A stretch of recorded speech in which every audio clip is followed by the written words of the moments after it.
एक 28 साल की काली और साधारण सी दिखने वाली लड़की थी। उसके दांत भी बाहर निकले हुए थे, पर उसे अपने रंग रूप या शकल सूरत की कोई परवाह नहीं थी।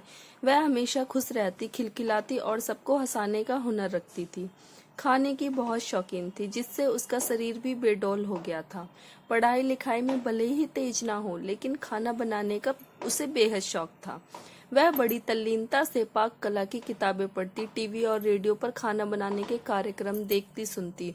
उसे कोई भी खाना बनाना होता तो बड़े प्रेम और मन से पकाती। आटा गूंथते हुए गुनगुनाती, धीमी आंच पर पूरियां तलती और हर पकवान में अपना दिल लगा देती थी।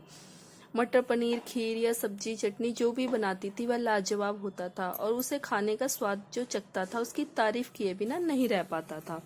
उसकी पाक कला में महारत की मिसाल दी जाती थी, पर अफसोस उसके रंग और सूरत के कारण उसे कोई पसंद नहीं करता था। शादी के लिए कई बार लोग आए, लेकिन उसके बनाए पकवानों की तारीफ भी करी, लेकिन उसे देखकर नाक बहुत सिकोड़ कर चले गए। उसकी माँ ही उसकी सबसे बड़ी साथी थी, जो उसे बेइंतहा प्यार करती थी, उसे कभी डांटती नहीं थी। लेकिन आज सुबह एक और रिश्ता टूटने के बाद घर में माहौल तनावपूर्ण था। पिता गुस्से से माँ को ताने मार रहे थे, कह रहे थे पता नहीं कौन से पाप का फल है ये लड़की। उस दिन वह लड़की भी तैयार होकर चली गई थी। शाम को लौटी तो उसके हाथ में एक सर्टिफिकेट और 1 लाख का चेक था। उसने माँ से कहा, माँ बड़ी भूख लगी है, कुछ खाने को दे दो। पर माँ गुस्से में थी, बिना देखे ही बोली, तू सच में मनहूस है, काश पैदा होते ही मर जाती।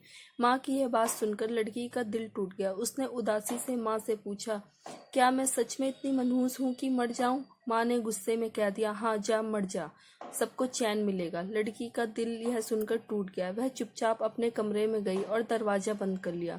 थोड़ी देर बाद माँ ने अपनी गलती का एहसास हुआ। वह दौड़कर उसके कमरे की तरफ भागी। दरवाजा खटखटाने पर भी न खुलने पर माँ ने जोर से धक्का दिया। दरवाजा खुला और सामने दुपट्टे के सहारे लटकी हुई उसकी बेटी की लाश देखकर माँ का कलेजा बैठ गया। वहीं एक चिट्ठी, सर्टिफिकेट और 1 लाख रुपए का चेक था। चिट्ठी में लिखा था, माँ मैंने आज तक तुम्हारा कहा माना है, आज तुमने मरने को कहा तो मैं ये भी मान रही हूँ। अब तुम मनहूस लड़की की माँ नहीं कहलाओगी। मुझे सबने काली, मनहूस और भोंदू कहा, मुझे कभी बुरा नहीं लगा, लेकिन तुम्हारे मुंह से सुनकर बहुत दर्द हुआ। माँ, आज मेरी जिंदगी का सबसे खुशी का दिन था, क्योंकि मैंने नेशनल लेवल की खाना बनाने की प्रतियोगिता में पहला पुरस्कार और 1 लाख रुपए जीते हैं। साथ में 5 स्टार होटल में मास्टर शेफ की नौकरी भी मिली है। आज वहाँ सबने मुझे भाग्यशाली लड़की कहा था। वहीं तुम्हारी मनूस बेटी जो आज तुमसे दूर जा रही है। आज की कहानी आपको कैसी लगी हमें कमेंट करके जरूर बताएं। धन्यवाद।